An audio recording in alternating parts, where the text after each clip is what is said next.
اعوذ باللہ من الشیطان الرجیم، بسم اللہ الرحمن الرحیم۔ تمام دیکھنے والوں کو السلام علیکم۔ میں ہوں اختر علی شاہ اور آپ دیکھ رہے ہیں یوٹیوب چینل پرفیکٹ پاکستان۔ دوستو، اللہ تبارک و تعالیٰ کے فضل و کرم سے رمضان المبارک کا مہینہ ہمیں ملا اور ہم نے اپنے استطاعت کے مطابق رمضان المبارک کو گزارنے کی کوشش کی، یعنی کہ جس نے بھی جتنی کیپیسٹی میں عبادت، ریاضت، محبت، سخاوت، شجاعت اور جو کچھ بھی اللہ تبارک و تعالیٰ کی طرف سے عنایات ملی، ان سب کا بھرپور فائدہ اٹھایا۔ پہلے عشرے میں ہم نے رحمتیں اور برکتیں سمیٹی اللہ کے فضل و کرم سے، دوسرے عشرے میں مغفرت سمیٹی، اور پھر تیسرے عشرے میں اللہ تبارک و تعالیٰ کی مہربانی سے جہنم سے آزادی کا پروانہ بھی حاصل کیا۔ الحمدللہ رمضان المبارک گزر گئے اور ہم نے جو ہے تمام فیض و برکات رمضان المبارک کے حاصل کیے۔ اب دیکھنا یہ ہے کہ کیا ہماری عملی زندگی میں رمضان المبارک کے جو اثرات ہیں وہ پراپرلی مرتب ہوئے یا نہیں۔ میں نے کچھ لوگوں سے پوچھا اس حوالے سے، سوال ہوئے، لوگوں سے سوال کیے کہ بھئی کیا رمضان المبارک کے بعد ہمیں کیسے پتہ چلے گا کہ ہمارے اوپر رمضان المبارک کے جو فیض و برکات تھے، جو اثرات تھے، وہ ہمارے اوپر بحسن و خوبی ہمیں حاصل ہوئے اور ہم اس سے فیض و برکات سے مستفید ہوئے۔ تو سوال کا جواب یہ ملا کہ جناب ہم جو رمضان میں عبادت و ریاضت کا اہتمام کر رہے تھے، اگر وہ رمضان کے بعد بھی اہتمام موجود ہے تو یہ جان لیجئے کہ ہمیں رمضان المبارک کے انعام و اکرام مل گئے۔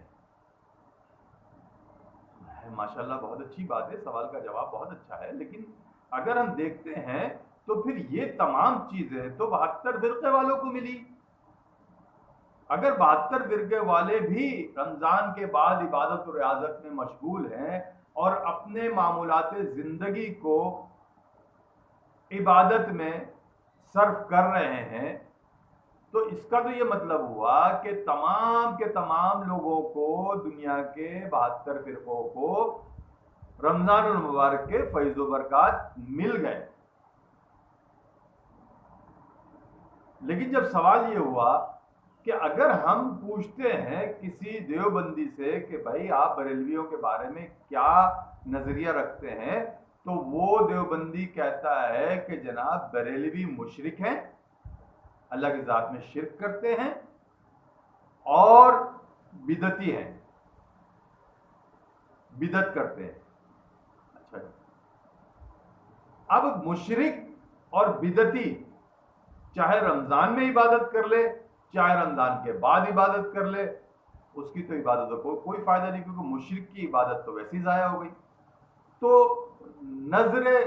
بنظریہ دیوبندی اگر ہم مشرک بریلوی کو دیکھتے ہیں تو اس کی تو ساری عبادتیں ضائع ہو گئی، وہ اب بھی عبادت کر رہا ہے۔ تو یہ پتہ کیسے چلے گا کہ اس کو رمضان کے فیض و برکات ملے یا نہیں ملے؟ پھر سوال کیا بریلوی سے کہ جناب دیوبندی کے بارے میں آپ کا نظریہ کیا ہے؟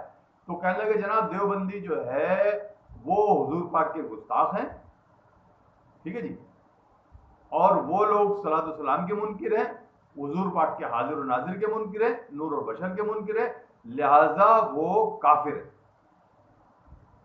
یعنی فتویٰ یہ آیا بریلویوں کی طرف سے دیوبندیوں کے لیے کہ لہذا وہ کافر ہے، یعنی جو حضور پاک کو حاضر و ناظر نہیں مانے اور جو نور و بشر نہیں مانے اور جو حضور پاک کے بارے میں جو ہے وہ خیالات، مختلف نوعیت کے خیالات رکھے، تو وہ ہو گیا کہ وہ ہے کافر۔ اب کافر کی بھی عبادت و ریاضت نہیں پوری ہوتی۔ اگر کافر عبادت و ریاضت کرتا رہے اور اللہ رسول کے اس کے رسول کی محبت اس کے دل میں نہ رہے تو جتنی بھی عبادت و عبادت کرے گا وہ تو اس کی ضائع ہو جائیں گی. ایز پر قرآن کیا رہا ہے کہ بھی اطیع اللہ اطیع الرسول، اللہ کی اطاعت کرو اور اس کے رسول کی اطاعت کرو. ٹھیک ہے جی. اچھا اب آ جاتے ہیں شیعہ سنی کے اوپر. شیعہ سے پوچھا جناب سنی کیسے؟ کہہ رہے جناب سنی تو کافر ہے. کیوں کافر ہے؟ اہل بیت کے منکر ہے، اہل بیت پر جو ہے لان تان کرتے ہیں، برا بھلا کہتے ہیں، لہذا وہ جو ہے گمراہ ہے اور ہدایت پر نہیں ہے اور وہ کافر ہے. اچھا جی سنی سے پوچھا جناب آپ شیعوں کے بارے میں کیا خیالات رکھتے ہو؟ تو انہوں نے بتایا کہ جناب ہم شیعوں کے بارے میں یہ خیالات رکھتے ہیں کہ شیعہ چونکہ صحابہ کرام کی توہین کرتے ہیں، ان پہ تبرہ پڑھتے ہیں اور ان پہ جو ہے نا نعوذ باللہ مطلب ان کو برا بھلا کہتے ہیں، لعنت ملامت کرتے ہیں، جو بھی کچھ کرتے ہیں، لہذا وہ دائرہ اسلام سے خارج ہے. یعنی شیعہ ہو گئے نان مسلم. تو اب نان مسلم کی بھی عبادت و ریاضت بیکار ہے. تو پتہ ہی چلا کہ جتنے فرقے ہیں وہ سب نماز اور اپنے رمضانوں کے بعد جو ہے تمام معاملات اپنے حساب سے کر رہے ہیں، عبادت و ریاضت کر رہے ہیں، رمضان میں جیسے کرتے تھے ویسے ہی بعد میں بھی کر رہے ہیں. لیکن اب کیسے پتہ چلے گا کہ رمضان کے بارے میں جو اللہ تبارک و تعالیٰ کا فرمان ہے موجود کہ جس میں کہا اللہ رب العزت نے جس میں ارشاد فرمایا کہ یا ایھا الذین آمنوا، اے ایمان والو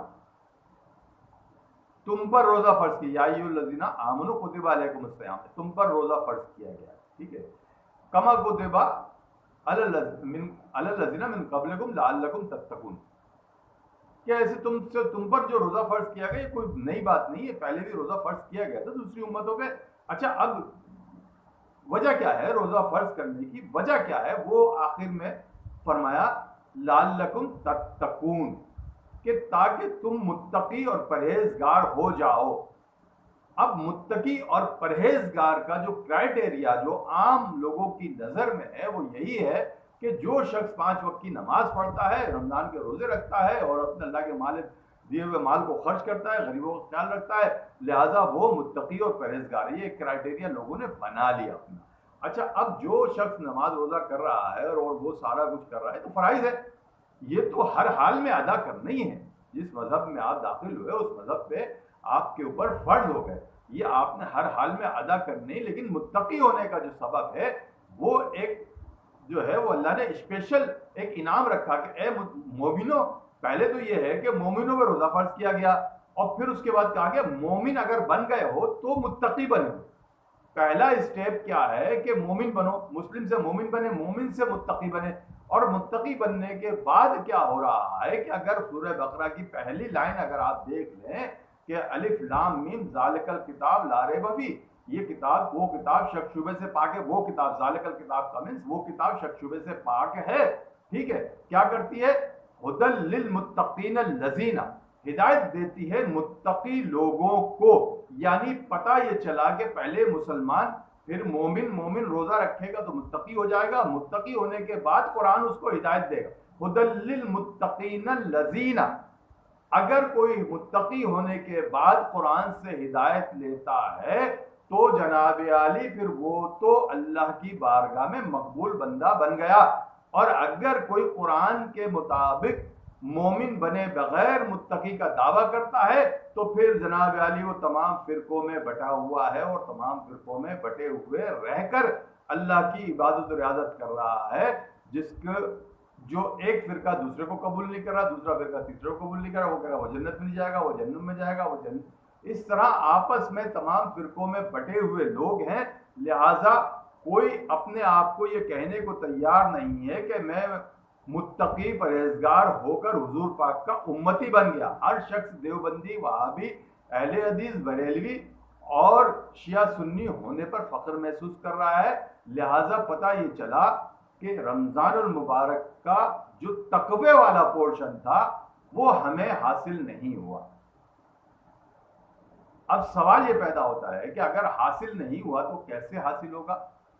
متقی ہونے کے لیے ضروری یہ ہے کہ جس کی نشانی صرف یہ ہے متقی کی کہ جب وہ کہے گا منہ میرا کعبہ شریف کی طرف اللہ اکبر، تو اگر اس کو کعبہ نظر آ جاتا ہے نماز کے دوران منہ میرا کعبہ شریف کی طرف، نماز کے دوران کعبہ نظر آ جاتا ہے تو جناب اللہ نے اس کو رمضان کے فیض و برکات عطا کیے اور اس کو تقوی کی منزل پر فائز کر دیا۔ اگر ایسا نہیں ہے تو پھر تقوی ابھی ہمیں تلاش کرنا ہے، ابھی ہمیں تقوی کی منزل تک پہنچنا باقی ہے۔ رمضان کے روزے رکھ کے تو تقوی تک نہیں پہنچ سکے، تو اب کوشش کریں کہ تقوی کی منزل تک پہنچ جائیں، کوشش کریں، کیونکہ رمضان میں کہا گیا کہ اس کا مقصد یہ ہے کہ آپ متقی ہو جائیں، لعلکم تتقون، تاکہ تم پرہیزگار متقی ہو جاؤ۔ متقی کسی فرقے میں نہیں ہوتا، وہ صرف اللہ کا مقرب بندہ ہوتا ہے۔ یہاں جو معاملات چل رہے ہیں دنیا میں فرقہ وارانہ عبادت، ایک دوسرے کو ڈیگریڈ کرنے کی، تو ایسا متقی کے پاس نہیں ہوتا۔ لہذا متقی بننے کی ہم سب کو، مجھ سمیت ہم سب کو کوشش کرنے کی ضرورت ہے کہ جب ہم متقی بنے، سرٹیفائیڈ ہو جائیں کہ جس وقت نماز میں کھڑے ہوں اور منہ میرا کعبہ شریف کی طرف کہیں تو کعبہ نظر آنا چاہیے۔ یہ تقوی اور پرہیزگاری، یعنی رمضان کا فائدہ صرف اس کو ہوا، یقیناً رمضان آئے، رمضان نے اپنے فیوز و برکات سے نوازا، رمضان کا فائدہ کسی نہ کسی کو تو ہوا ہوا۔ تو جن لوگوں کو یہ منزل مل گئی، تقوی اور پرہیزگاری کی منزل مل گئی، عبادت نہیں، عبادت تو پہلے بھی کرتے تھے، عبادت اب بھی کرتے ہیں، عبادت اپنی جگہ ہے، لیکن تقوی پرہیزگاری کوئی باطنی منزل ہے جو انسان کی انر پیوریفیکیشن سے حاصل ہوتی ہے، جو انسان کے اندر سے حاصل ہوتی ہے، جو قلب کی طہارت ہے اور نفس کا تزکیہ ہے۔ قلب کی طہارت اگر ہوگی تو اللہ تبارک و تعالیٰ ضرور متقی اور تقوی کی منزل پر فائز کرے گا۔ گفتگو کو یہیں اختتام کرتے ہیں۔ اللہ ہم سب کو تقوی کی منزل تک پہنچا اور رمضان کے فیض و برکات سے ہم سب کو مستفیض فرمائے، آمین۔